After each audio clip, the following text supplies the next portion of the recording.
Congratulations if you have made it to Chevening interview round because globally only 5% of the top applicants could make it to this round.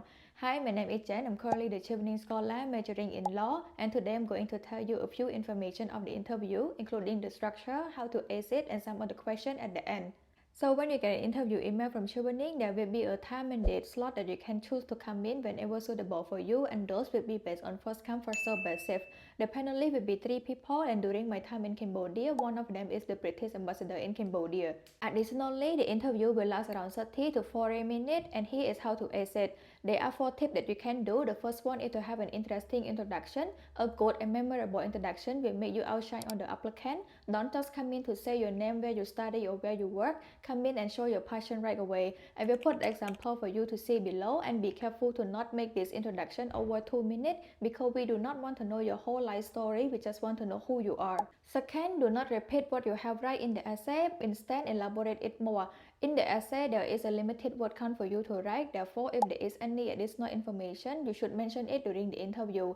This will show that you did a good research on it and that you're already well prepared. For example, if they ask you why would you want to study in the UK and not other country, instead of just mentioning the school ranking or how good the school is, you can also mention other extra activities such as the school in the UK, most of them, they have a research center that contribute directly to the government policy, which is very good for my major, specifically in technology law.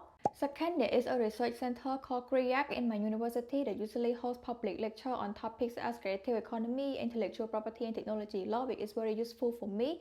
Third, many of the professors in that center are teaching my course, and I would be delighted to have one of them be my supervisor for my dissertation. Third is to do rehearsal and to do mock interview. I would recommend you to do a mock interview with one of the Chevening alumni, but in case you do not know any of them, it's also good to do it with your close friend because your friend would know you the best and know how to make your answers stand out. Mock interview is very useful for you because it can help you to understand on how others would perceive you and how well you can deliver your answer. But be careful, I wouldn't recommend you to do too many of it because doing it too much can also make your way of saying it way too scripted.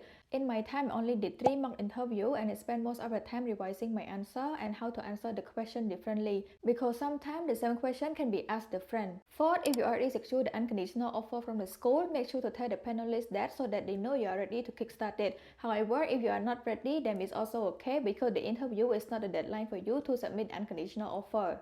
Additionally, you should prepare yourself mentally. I recommend you to be friendly and engaging, and remember that the panelists want to conclude this interview nicely just as much as you do. I understand that everyone would feel nervous during this situation, but if you prepare well enough, this will help you to feel less nervous during that round. I hope this can help you with the preparation, and as promised, here are the list of questions. Good luck!